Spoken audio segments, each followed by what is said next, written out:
છોટાઉદેપુરમાં વરસાદ જોવા મળી રહ્યો છે। ધોધમાર વરસાદથી રસ્તાઓ પર પાણી ભરાઈ ગયા છે।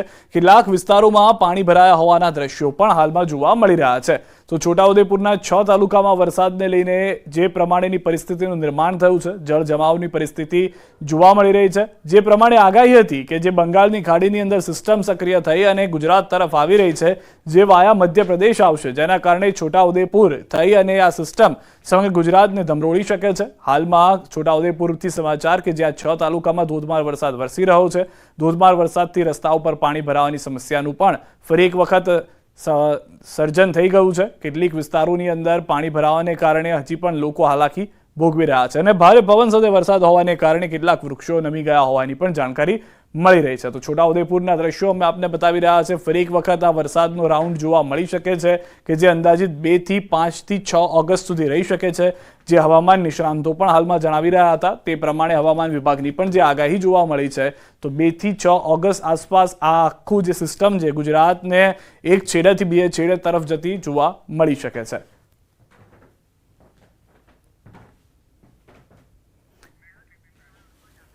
કેદારનાથમાં ફસાયેલા 17 ગુજરાતીઓનું રેસ્ક્યુ કરાયું છે। ગણતરીના કલાકોમાં જ તમામને રેસ્ક્યુ કરી લેવામાં આવ્યા છે।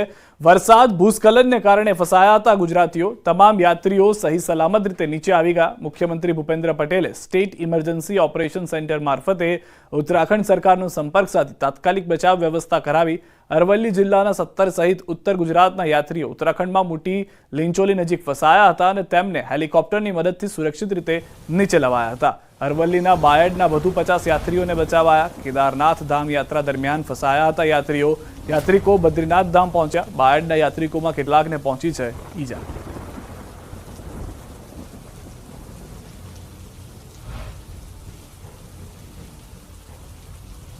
पर जो है हेली से रेस्क्यू भी स्टार्ट कर दिया गया है। अभी तक 98 यात्री जो है वो आ चुके हैं और यात्रियों को लाए जाने का प्रयास किया जा रहा है। जितना भी पॉसिबल होगा सारे यात्रियों को हम नीचे ला देंगे, लेकिन ऊपर भी खाने की रहने की सारी चीज़ों की व्यवस्था है, किसी को परेशान होने की आवश्यकता नहीं है। जो है हमारा रेस्क्यू भी अच्छे से चल रहा है। सोनप्रयाग तक अब गौरीकुंड से सोनप्रयाग के बीच हमने लगभग 1500 लोग को रेस्क्यू कर दिया है और एयरलिफ्ट से हमने जो है लगभग 550 के लोग रेस्क्यू कर दिए हैं और जो लिंचोली और भीमबली में भी अभी 500-550 लोग बचे हुए हैं, उनको भी अभी रेस्क्यू कार्य चल रहा है। 6:30 बजे तक लगभग हमारा रेस्क्यू कार्य चलता रहेगा। सीएम साहेबे वહીવટીતંત્રની સૂચના આપી અને એના આધારે તેઓશ્રીને કેદારનાથમાંથી જ્યાં ફસાયા હતા ત્યાંથી હેલિકોપ્ટર દ્વારા સલામત જગ્યાએ ખસેડવામાં આવ્યા છે। અત્યારે કોઈપણ જાતની એમને તકલીફ નથી। હાલ રોકાઈશું એક વિરામ માટે। આપ જોડાયેલા રહો ગુજરાતની number 1 news channel news 18 Gujarati સાથે।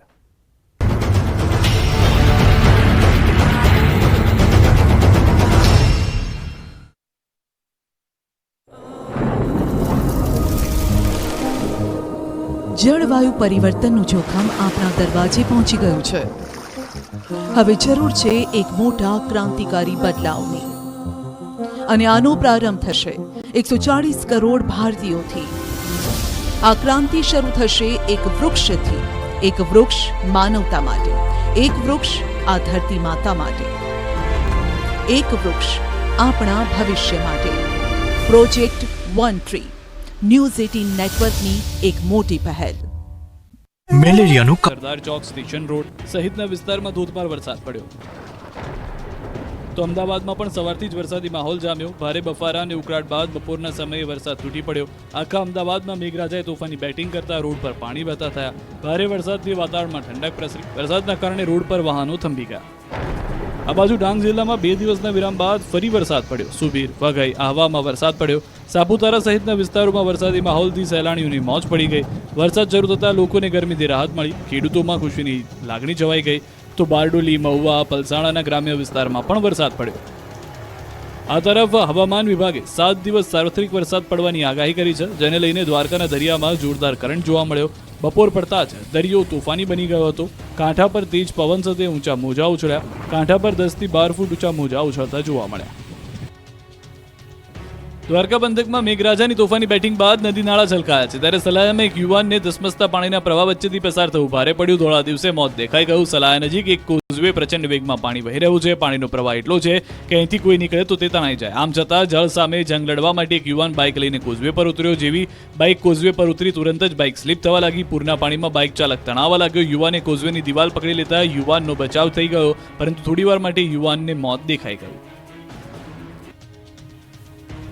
દાહોદ જિલ્લામાં વરસાદને પગલે નદી નાળામાં નવા નીરની આવક થઈ છે. જાલોદ તાલુકાના માછણ નાળા ડેમમાં 85% પાણીની આવક થઈ છે. ડેમની પૂર્ણ સપાટી 275.900 મીટરની છે. હાલ ડેમ છલોછલ ભરાઈ ગયો છે. ડેમની સપાટી વધવાની શક્યતાને લઈ સાવચેતીના ભાગરૂપે 7 ગામોને એલર્ટ કરવામાં આવ્યા છે.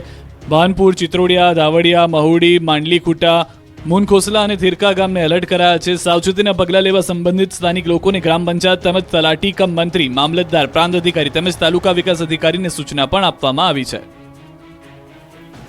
રાજકોટમાં વરસાદ બાદ રોડ પર ખાડાઓનો જબરો વિકાસ થયો છે. એક પણ રોડ એવો નથી જ્યાં ખાડાની રંગોળી ના હોય. ખાડા રાજ છવાયો છે, ત્યારે કમરતોડ આ ખાડાઓ જીવલેણ સાબિત થઈ રહ્યા છે.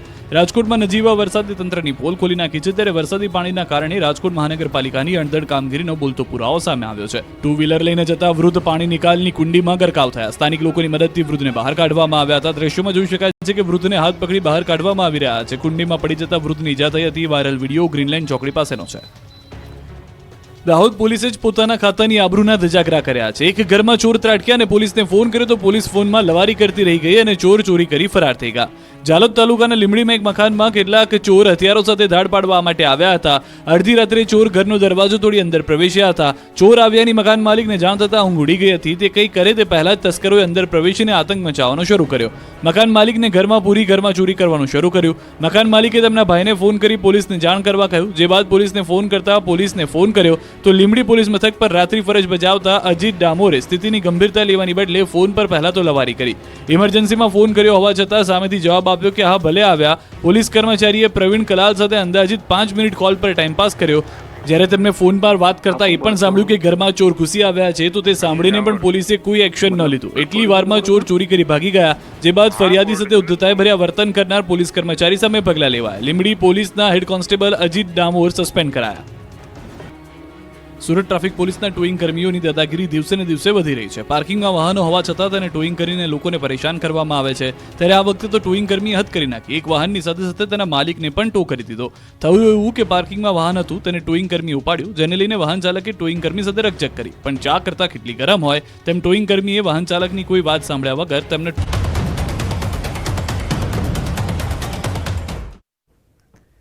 વિરમબાદ આપનું સ્વાગત છે. ગાંધીનગરમાં પડેલા ખાડાના કારણે રાહદારીને નડ્યો અકસ્માત. હાલ